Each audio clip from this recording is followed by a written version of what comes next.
Well, it would be curious to know actually. How did you feel about the records after the Dominos, the records that Eric was doing, from that point to now? Well, I think they were. I remember him saying to me in the doorway of Studio B at Olympic, what am I going to do now? This is the epitome of my career. And I thought, well, you could just play off of this great record, you know. And that's what he did. He survived off of that great record. That's what kept him afloat. But his records afterward, in my opinion, it was anybody's records, mine. I mean, it couldn't hold up to what we had already done. So to try to surpass that masterpiece was an impossibility for Eric, you know. And so the best that anybody could do would be go on with life, you know, and not try to do something bigger than what's already there. You know? It's hard to believe it's been 50 years. Yeah. Does that seem like it's a long time ago to you, or No, it seems like only yesterday all of that took place, because I was really clear, you know, during that whole time. I wasn't lost in it all. I didn't get lost in it at all. You know, I didn't lose myself. You know, I always knew who I was and where I came from. You know, and that never left me, you know. after so many years of playing, and there came a time in the 90s where you sort of retired, did you start to feel like, wow, it's never going to see anything like that ever again? Or I already knew that I wouldn't rise to those heights of superstardom, but that's not what I looked for in the first place. no, I mean musically. Yeah, musically. Not rising, just doing other stuff that you were happy with. I did everything that because I wanted to, that made me feel good. I built my recording studio because I wanted to, and it made me feel good. And I would play from time to time. I'd go to Oxford and play this place called Proud Larry's, and just me and my guitar and my piano. And it would be full, you know, there'd be 300-400 people there.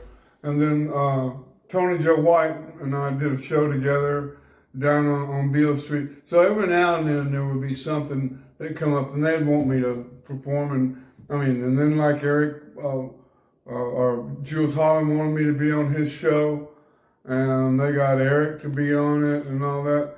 I didn't even really want to do that, you know. I wasn't into doing that at all. I was on my farm my head was somewhere else, you know. Well, you also put together some really great concerts. Yeah. I mean, big concerts. Yeah, the one for Ricky Nelson, and of course we talked about that, and then yeah, we talked about that. The one for that was a lot of fun to do. Because somebody was saying about, well, you can't do that. You can't. Well, you know what? Can't never could do anything. Can't never could do anything. You're going to find me trying, at least. But I managed to get the Beverly Theater, 16 acts, including Mick Fleetwood's Zoo. That was their debut. And Becca Bramlett and Lanny and... but I had 16 acts. Redbone and a bunch of those guys. Well, those guys were good. Indian dudes, you know. And they were great. But it was all to benefit the members of the Ricky Nelson, the plane crash, you know, and one of the roadies that went down was Clark Russell, and he worked for us with Dominos, and it was Bill Reed and Clark Russell. That was our two roadies. That's all we had, and Bruce McCaskill was our road manager. But, you know, we didn't have a big entourage when we did the American tour. Even when we played in Europe, did all our stuff in Europe, there's only like one or two guys would go with us. You know, we carried our own guitars and everything. Well, it was deliberately set up that way. Yeah. so that you wouldn't, because Eric didn't want to get everything out of control again. No, and the huh? big And arenas and all it that. stayed that way. I mean, even because Layla wasn't a huge success when we did it, it was nobody accepted it. They didn't, you know. Well, I mean, here we were. George had #1 thing, My Sweet Lord, and we're on the road in the United States, and nobody knows who the hell we are. They didn't have a clue who Derek and the Dominos were. You know, after it was over with, they all knew then. But still, the album, you know, did not surface until some years later. You know, Well, and, you know, Jim was in trouble, Carl was in trouble, and you know, there was no hope, and nobody wanted to back up to do that kind of thing, because that's what it would be, backing up. You know, the thing is about artists is you hit a peak, you have something great happen, and then it doesn't ever again. Not like that. No. But, you know, what has happened to me is far greater than anything I've ever done. I Suddenly understand to be a painter, have that bestowed upon me, wow, how wonderful. Oh man, it made living my whole life worthwhile just to reach this place, you know, of creative prowess and have something like that happen. It's huge. For me, it's as huge as, and more so than All Things Must Pass and Layla. Sure, because this is now. And This that's is what we're right talking now, and it took all of that to get to here. Right. You know, and I never tried to like surpass anything. I just wanted to keep doing whatever it was that I was doing because it made me feel good. Oh yeah, I mean you are like, it's an incredible thing to happen to someone, but most people don't have another thing to fall back on to make them, to satisfy them, or they haven't found it yet. You know. Yeah, well, I wasn't looking. You know, I was just doing. I wasn't looking for anything. I wasn't looking to be a star. I just wanted to get out and play music.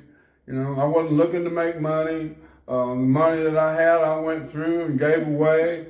You know, all the things that I ever owned, you know, they're in somebody else's possession now. And that's a lot of stuff, you know. Right.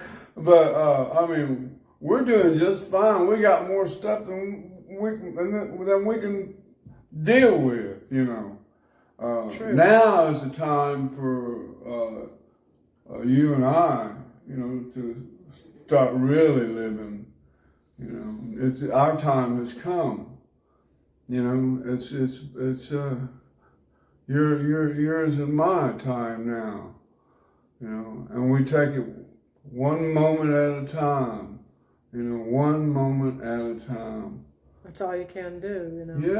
Yeah, and we're real productive. There's never a day that goes by that we're not, you know, something's moving forward, you know, and we're not trying to make it move. We're just a part of the action, you know.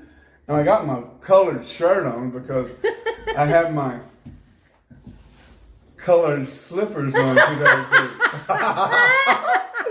Yeah, we're walking the dogs and I'm looking good going down the road, you know. You know what else is really funny? There, that little couch is sitting in the back over there. You know what that is? That's a dog bed. Oh yeah, look at it. It looks like there's like miniature. Looks like it belongs to that girl that's got the little teeny hands. You know? Yeah. Got the little teeny hands. Oh God Almighty. There it is, the little couch. Yeah, it's in there, and he's over here.